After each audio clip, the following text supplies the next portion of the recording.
You're listening to The Voice of Russia in London with me, Juliet.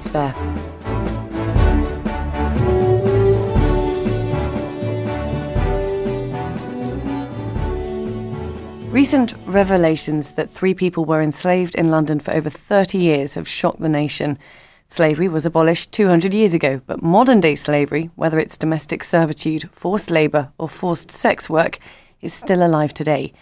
And the story of these 3 people who lived as slaves in London was splashed across every newspaper in the UK.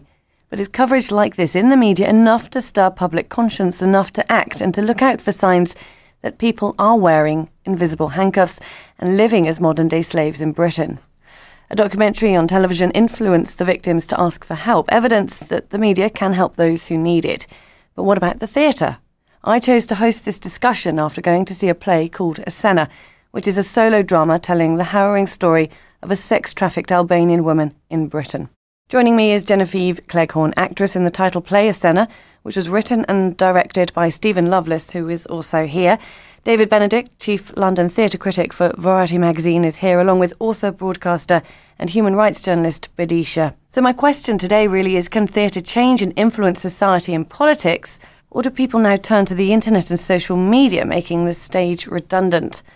I'm going to first of all come to you, Stephen, to tell us about the play Asena and why you decided to write it. The idea came when we were just actually thinking about doing a one-woman play, but we felt an issue started to come closer and closer, and then we discovered through Genevieve more about trafficking, so we began to explore it. And of course there was lots of research, and we had to go through quite a lot of research.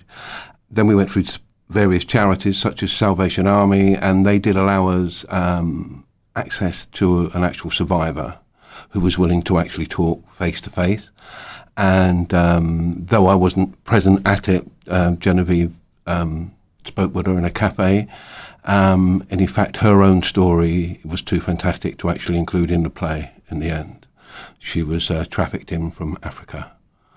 So the actual work of it, while other charities such as CARE, they gave us testimonials, we were talked to justice workers, and bit by bit we started to put together all the different stories that people have suffered. Nowhere in the world seemed free of it. Everywhere was ripe with it, if not actually practicing, then as transit. And in the end we created Asena from all of those put together. Genevieve, maybe you pick up now. What is it to play Asena? I think it's always going to be probably one of the most challenging roles I will ever play. Obviously, you know, me being a British woman and having to get into this, you know, Albanian character, but more so just to relive 50 minutes. And then after I've, you know, done that 50 minutes on stage, I'm then left with a very sobering thought that there are hundreds of girls, you know, thousands, millions, whatever the number is, who are literally reliving that scenario over and over again, hour after hour after hour, without break. So, you know, to know that people who come and see the play are so affected by it, which they are, but as I said, we can all walk away from it. I can walk away from the stage. People go back and they're left with the memories. But the fact of the matter is that those girls are just living it. What do you think then, David, the role that the arts have in issues like modern-day slavery and trafficking, in particular, you know, presenting these issues on the stage? I think political theatre is generally believed to be a minority interest. It's believed to be terribly unfashionable, but actually it's there in one form or another in all sorts of places. And political theatre used to be about certainty. There were plays about socialism from the 1950s onwards, with Look Back in Anger breaking through the drinks trolley and introducing the kitchen sink. You get plays about certainties, about very clear political things. And what has happened in politics is that things have got fractured. So you now do get a lot of political theatre, but it doesn't look like old-fashioned political theatre. You get feminist theatre, you get lesbian and gay theatre, you get identity politics, and an issue like trafficking trafficking is absolutely ripe for examination in a show like this, because you can do something very, very intimate. People argue that political theatre is naive and that you can't change people's opinions. I would argue that you absolutely can, and that the experience of watching a solo performer like Genevieve being expressive and making you understand something in a very direct way is very, very powerful, and much more powerful than looking at a page of news on the internet and then clicking on something else. It's another way of keeping issues in the public domain once they slip off the news agenda. But Isha, do you think that there is enough sort of onus on the theatre and what it can do to influence society? Or do you think people really are just going to the internet and YouTube? I don't think people are going to the internet and YouTube. I agree absolutely that political theatre, particularly if you present it that way, it makes people roll their eyes. I mean, there's nothing more disheartening than issues-based drama. If I said, you're all invited to a 2-hour play about global poverty and health, no one will want to go to it. But everything in life is political. I mean, what is Chimerica or Frost Nixon or Enron or Black Watch, other fantastic theatre productions, if not political? And there is something to do with human rights and theatre that I think go together incredibly well. And that's because in daily life, I don't think people don't care about trafficking. I think people are busy. I think sometimes the stories are so traumatic that there's a knee-jerk response of wanting to just switch off and go to the next page of the newspaper. Trafficking is globally endemic. The overwhelming majority are women and girls, but boys and men are also trafficked. The domestic labour exploitation often swims across into sexual exploitation, and you can be trafficked within countries. I did a really harrowing panel discussion at the South Bank where a woman described how her 12-year-old daughter had been trafficked even within their own town and their own city, and the police didn't believe her or the daughter. They thought it was, you know, her choice, which is impossible. You can't. She was 12. This girl was 12. And at the end of it, we had an actress reading out a testimony. You could have heard a pin drop in the room. I mean, people were crying. People didn't just come up and go, oh my God, you know, my heart's bleeding for you. They then said, what can I do? Where can I go to learn more about the real women behind this performance?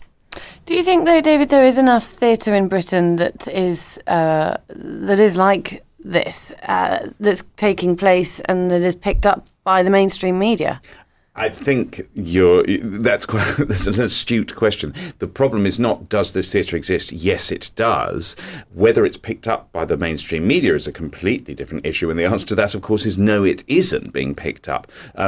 There's less and less space and less coverage of the arts in general, anything that is other than very, very mainstream and very, very large audience. You know, trying to get theatre coverage for anything other than, say, an Andrew Lloyd Webber musical is really, really difficult, or something with Judi Dench attached. Now, if you're going to be doing small-scale political theatre in small venues where you have a direct impact on your audience, that is not going to be deemed sexy enough in order to get the coverage. So I think that the theatre is happening. I don't think it's fully supported in the way that it could be.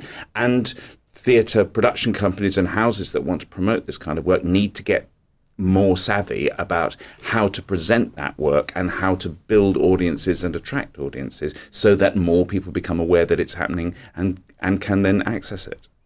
Stephen, would you like to pick up on that point? Well, everyone keeps saying political theatre, and you've all said things I agree with, but I don't like it as a word because it again puts a tag on something. It puts it in a box. We're talking about lives that people are living.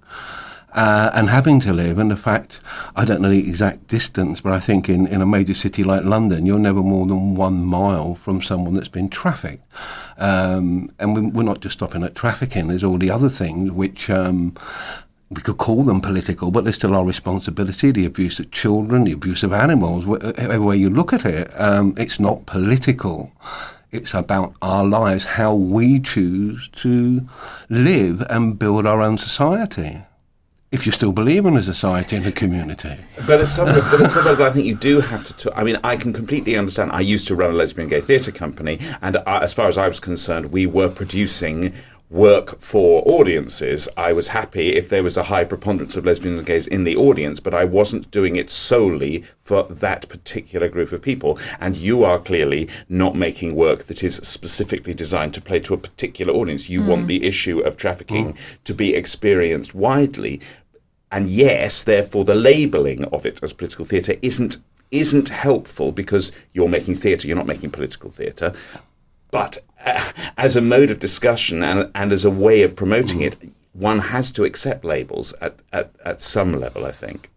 Adisha. Something very interesting is happening, which is at the same time that we're seeing theatre critics and arts critics across the board basically being sacked, and newspapers reducing their pages radically to the point where you really notice it on a Sunday if you buy the papers. I think that we're actually living in a much more humanitarian-minded era. So the arts coverage might be going down, but our awareness of humanitarian issues, the fact that the International Day for the Elimination of Violence Against Women, I was looking at the Twitter feed called Counting Dead Women, which was counting down the women unfortunately killed by male violence this year, which is 2 a week, and it named the victim and it named the perpetrator. We're all doing this now. We do live in an age of protest, and we do live in that global age, which enables us to understand something like trafficking. Something I wanted to bring up was a fantastic play by Cora Bissett called Roadkill, which is also about trafficking. And you go, it's harrowing but wonderful.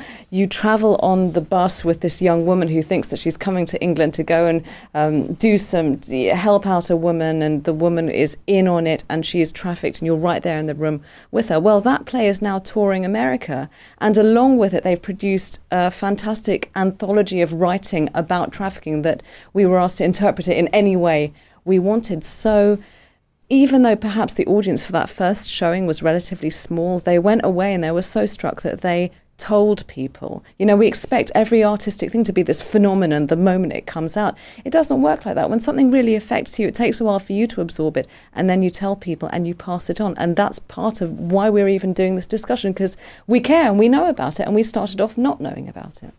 Genevieve, I mean, does that sort of encapsulate how you feel when you begin with Asenna, that it was sort of in its infancy and it grows and grows and grows, and despite audience numbers being small, your character becomes bigger, and you hope then that this character's growth can tell more people in as much as the audience growing? Yeah, I mean, certainly, you know, what we found is that our audiences, though small, as you were saying, David, they haven't actually been a specific group of people. They've been, you know, different ages, different backgrounds, male, female, and the response has always been unanimous. And as we've already discussed, because they're not just reading an article, they're understanding it not just on an intellectual level, but on an emotive level. And we've always said that our work, we want to reach hearts and minds, and that really stirs people to go and do something. But, you know, you were also mentioning about the label political theatre, you know, being unfashionable, and, you know, perhaps there is a certain amount of cynicism with our society, or as you were saying, people are busy, you know, they don't want to be traumatized by certain things. And certainly what we're asking ourselves is, well, how do we bridge that gap? How do we bridge the gap between the responses that we know we get from people when they come to see it, but still the question remains how to get more people to see it, because we believe it is so important. And you know, I've just been observing the way people around me, when I see them look through newspapers, or whether it's on Facebook or Twitter, there's just so much information, but the page is just turned over, then there's a new story. But to really get people to stop and to think, and as someone said to me yesterday, you know, when they come into the theatre, they are forced to take that 50 minutes or however long it is to really, really let that issue really, you know, sink deep down. And, you know, it's just such a terrible shame, a tragedy if, you know, if our country doesn't embrace more this type of theatre that, as you were saying, Stephen, is in and of our times. It's like the world is changing and things are happening right under people's noses and they don't even notice it. And then all of a sudden, you know, something is uncovered, like the terrible story in Lambeth, and people think, well, how on earth has that happened? But, you know, that is a result of lots of little things. It happens, you know, it's process and it's time. And we need to open our eyes and to take notice. We have a responsibility to do that to one another. But going through, what you said, David, about you can get coverage for an Andrew Lloyd Webber play, the West End shows, visitors flocking there every year. The theatre is about escapism. So there is an argument that people don't necessarily want to see something so harrowing when they go to the theatre. I've not seen Stephen and Genevieve's play yet, but I'm willing to imagine that actually it's probably not unrelieved difficulty and pain to watch it, and that skilled theatre, whether it's in a small venue with this kind of work, or indeed at the other end of the spectrum with a large show at the National, is about finding a way of telling a story and engaging an audience, no matter what the subject matter. I mean, quite often, when I've been in an editorial chair and you get a lot of offers about, what they want you to come and review and what they want you to cover, and people go, oh, you'll be really interested in this because it's about fill in the blank. And my response is always, I don't actually care what something's about. I want to know how well you're doing it and what your approach is. And that people may go to the theatre for escapism. And if you're going to pay £70 to go to the West End, you certainly want escapism. But I also guess that Stephen and Genevieve's play is probably not £70 to go and see. and therefore, the risk factor of I'm going to spend an evening going to find out about something I didn't necessarily know enough about. And then having that experience, theatre doesn't have to be escapism. And also, you can make, in the widest possible sense, something entertaining, even though it's seemingly difficult. But Isha, you mentioned how empowering it is to see on Twitter the people, the sort of protest movement globally on issues like domestic violence against women. That audience isn't sort of being reciprocated in the physical theatre. I don't think that we need to chase huge audiences. And in fact, it's a very capitalistic idea that you bring something out and it's this thing called a hit. And you've got a hit when loads of people are coming and there's champagne afterwards, and then your ticket prices rise, and then you try and leverage your power and you try and make another hit. In human history, as we've seen for 5,000 years, the people who made fundamental changes to the safety and well-being of society were very much in the minority. They were small groups of brave, humanitarian-minded, decent people who were willing to speak out, even though if you speak out about things like sexual abuse, which is what we're talking about, and all the other stuff, you stand up and everyone just shoots you full of bullets. But they did it. So I don't think it matters very much if you bring out an incredible piece of work and at the beginning you are playing to small houses. I think that social change, and indeed artistic change, frankly, takes a long time, and it goes very deep, and then it comes back, it sort of goes deep, and then it surfaces 20 years later, and everyone goes, my God, this is so mainstream, what an amazing idea. And of course, usually the pioneers get forgotten, that is true. But I think it's okay if audiences are small. This is sometimes what it takes. It takes one person or two people to change the world, providing that they're speaking out. And so this is why all forms of theatre are incredibly vital. There's something about the live experience that really is unique, and I don't say that as someone that worked in and now comments on theatre. I do think that there's something about the human scale of theatre. And interestingly, from the 1980s onwards, when Walkmans arrived and you could get what sounded then like amazing sound, and then digital arrived, and now you really can get staggering sound, and you can download any piece of music that you want, pretty much, within seconds of thinking about it. But given all of that, people are still going to see live bands. You still want to go and hear a singer's voice or an instrumentalist play her or his guitar. And actually that live experience, I think, becomes more and more precious in a world where we are online and connecting with something that has kind of false engagement. I'm on Facebook as much as anybody else, I'm on Twitter as much as anybody else, and I know perfectly well that I think that I'm speaking to people, but of course I'm not. And that's so bogus. And then you go and see a live performance, and actually it gives you something because you are facing that person and they are speaking in good theatre as if to you alone. It's an amazing experience, particularly watching a solo performance.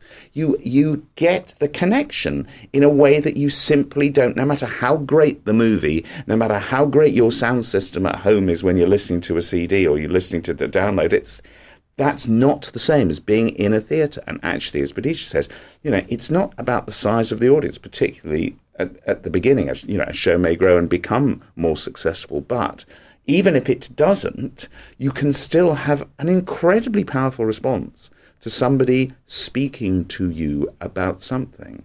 So that response can be measured in what it does to someone's social conscience inside, as opposed to the response on 1,000 Twitter followers. Yes. I mean, I don't know at what point we decided that the value of something was to do with the number of audience members it attracted, because that seems to me to be an entirely false connection. And also, I'm very cynical about the whole Twitter followers thing. I think it's very easy to be a clicktivist, which is that you go, yes, trafficking is clearly bad. I will write one tweet about it. I won't give any money. I won't get in touch with the Helen Bamber Foundation or the Poppy Project.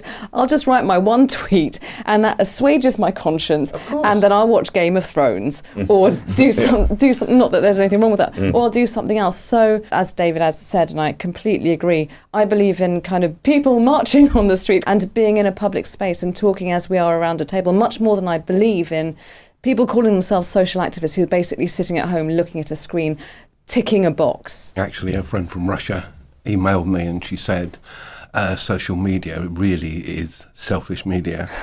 It's about seeing your name. It's about giving your opinion, your joke of that day. And being seen to have publicly signed the petition. And yes, this is who I am. Look, I can keep putting all these labels on myself and you'll think I'm a nicer person or whatever it might be. I know David was talking about the angry young men and women of the 50s, Look Back in Anger, L-shaped room in novels and so forth. And films, we have the social realism, which continued into the 70s with feminist theatre and so on. But in all that time, whatever your choice of art was, be it film, television or theatre, you always had a balance. And now the balance is 99-point-something% escapism. It's about who's sponsoring the theatre. We have a tagline which says, the truth is in the work, the courage is in the audience. And I'd like to add to that, the bravery is in the theatre. We've always operated with a centre on the basis that, if there's just one person there in the audience, we absolutely believe in the so-called power of one and the individual. But at the same time, I don't think it's fair or right we're just not going to be able to carry on doing it on that basis. And that just goes hand in hand with what you were saying, that's right. Stephen, and sponsorship demands that we change things. The amount of times people have said, well, if you've got redemption at the end, people will come. They want Pretty Woman. They want a happy ending. It's the tail wagging the dog. And it is because there is such an imbalance. As Stephen said, it hasn't always been this way, not to this extreme. And I really do think that needs to be addressed. Yeah. I mean, I remember you went to see films that you enjoyed, you went to see plays that made you laugh, and we brought up from pantomime as kids, but also, and it just seemed the way everyone did it, my parents, how it was at school, other friends, we also went to see things that were what people might term serious, but were about things, and I discovered things that I would never have known that existed unless I'd gone there. And again, as they were saying about theatre, it's instant. You're there. You're part of it. You can't escape from it. You can't switch the channel off. You can't keep flicking. You can walk out, of course, or act very uncomfortable. There's that, and you can see the sweat on the actor's face. And in how we were playing it, I mean, Genevieve was just feet away from people, telling them about it. So power there, and everyone that's come out has said it was powerful. But going back to what you said, David, about the cuts and the coverage in mainstream media, how severe is this and how damaging is this going to have in, say, 10 years, 20 years' time in the way theatre is covered in the UK? It is undeniable. I think if people don't know about political theatre, they also don't know about the state of journalism. I mean, the Guardian is losing millions and millions and millions of pounds every year, as are several other newspapers. I don't wish to particularly single that out, but coverage is massively decreasing. I spent 7 years on the Independent, and in the 90s we had the best arts coverage of any newspaper. It changed the way arts coverage was done. It was huge. And now the Independent on Sunday has sacked all its arts critics. They have no live reviews on Sunday. They repeat any reviews that they ran during the week. There is absolutely no serious approach on that paper. They do feature coverage for the arts, but it's disappearing. In America, theatre critics are, I mean, dying breed is no exaggeration. I mean, newspapers are disappearing. The New York Times is in perilous state because of its finances, because people are no longer reading newspapers. Basically, the simple, if exaggerated, but basically truthful line on this is that people under 30 don't read newspapers because they go to all sorts of other media in order to get news if they're interested. And people over 30 read them online. So therefore, there is no income. We're in a recession, so advertising is down. So every newspaper proprietor is chasing anything that will give them some kind of money. Vidisha. We're not losing the number of voices that are out there. So what's happening is you or I or whoever do a blog. We have our own site, or we're part of multiple other sites. And that one site, say I have a blog, put it like that, it's like a newspaper produced by my brain. So I go and see a Senna and I'm so enthused by it, I'm so impassioned, I write about it. Someone picks it up, they write about it, they go and see it. So you have this incredible lateral network spreading out. You have the digital version of word of mouth.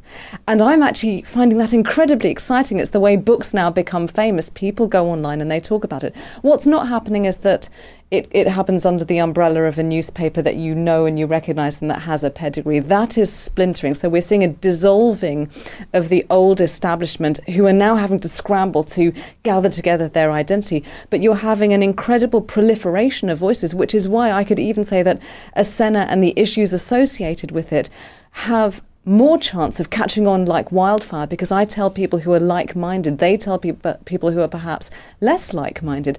And so it's like a forest fire, it spreads across. And that once upon a time, word of mouth was simply Vidisha ringing me saying, you know, oh, have you heard about this? Or you know, you go drinking in a pub afterwards. Now, you can actually influence all sorts of people by simply presenting your feelings about it online. Exactly, and I could get in touch with the Asena team, say, give me some stills, give me a little bit of the script, let me interview Genevieve and talk about it. So that's an enormous responsibility for me as a journalist working entirely for free. But in terms of the play itself and in terms of the wider issues that we're all talking about, it actually means it has much more of a chance of gaining traction. Would you be more convinced in the future then by social media, Stephen?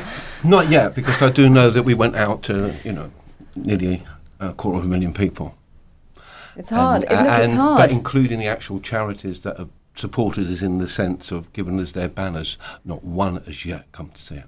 And I think also the forgotten power of the theatre is, unlike most probably any other media, obviously than instant media, a good team of actors, providing they've got a bit of space, they can turn an issue around in 2 weeks.